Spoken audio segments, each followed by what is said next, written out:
a partner puts a force onto a bridge, whatever the force is. What I want you to do is get down onto the structure, and instead of doing the 3 transformations up through the partner's body, I just want you to get the mind out that way on an angle and just do the 3 transformations up and out instead of vertical.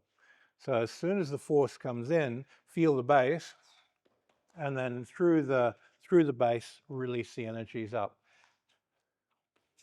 And